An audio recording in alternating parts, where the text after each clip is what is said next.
President Donald Trump's visits to Mar-a-Lago aren't easy for his staff. Gerardo Mora, Getty Images. Donald Trump loves visiting Mar-a-Lago. His staff, on the other hand, doesn't. They see spending time there as a headache. Let's take a quick look at why his staff would rather stay at the White House.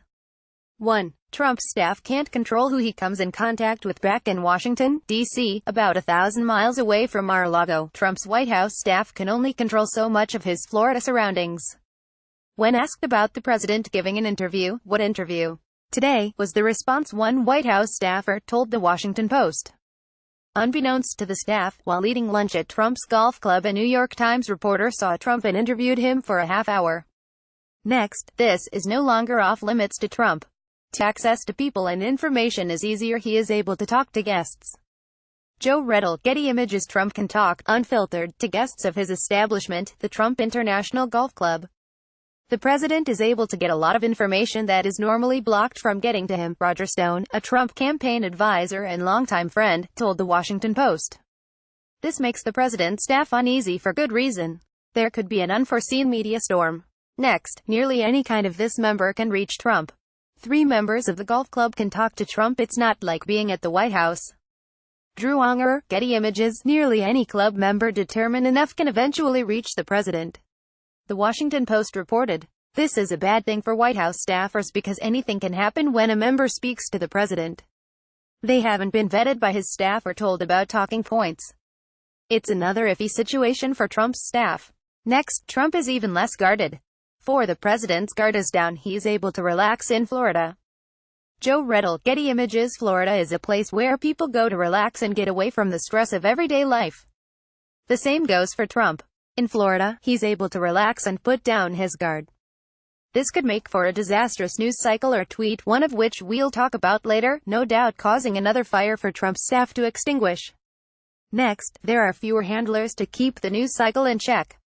5. There are fewer handlers. Aides can't give him as much input while he's there. Raedle, Getty Images. Trump can't be handled at Mar-a-Lago.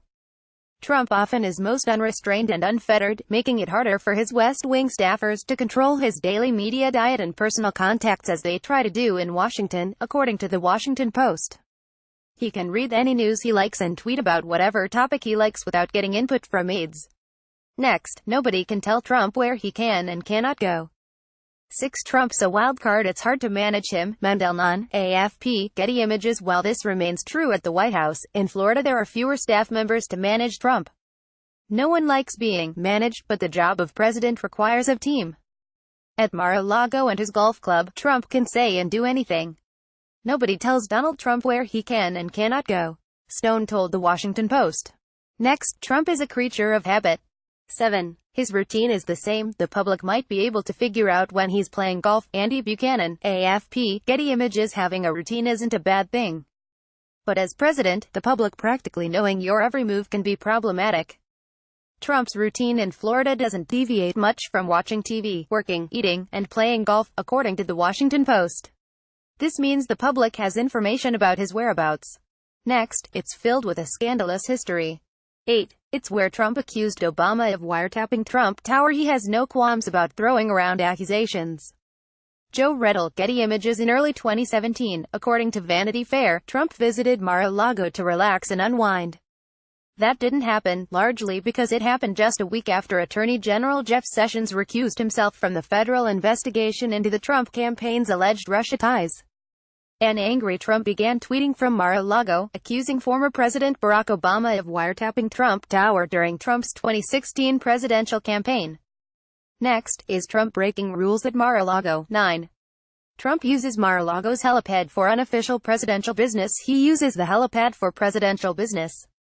Jim Watson, AFP, Getty Images. Before Trump became president, planes were not allowed to land in the exclusive town of Palm Beach. Trump was, however, able to get the town to allow him to build the helipad at Mar-a-Lago, as long as the president removes it when he leaves office and only uses it for official presidential business. In December 2017, however, a private helicopter with the Trump logo sat on Mar-a-Lago's helipad, according to the Palm Beach Post. Palm Beach residents questioned whether it was being used for presidential business, and officials said they didn't know who was using the helipad. What officials didn't know is Trump and his family were in Palm Beach to celebrate the holidays. Additional reporting by Barry Siegel. Check out the cheat sheet on Facebook. Read more. These are Donald Trump's most expensive scandals.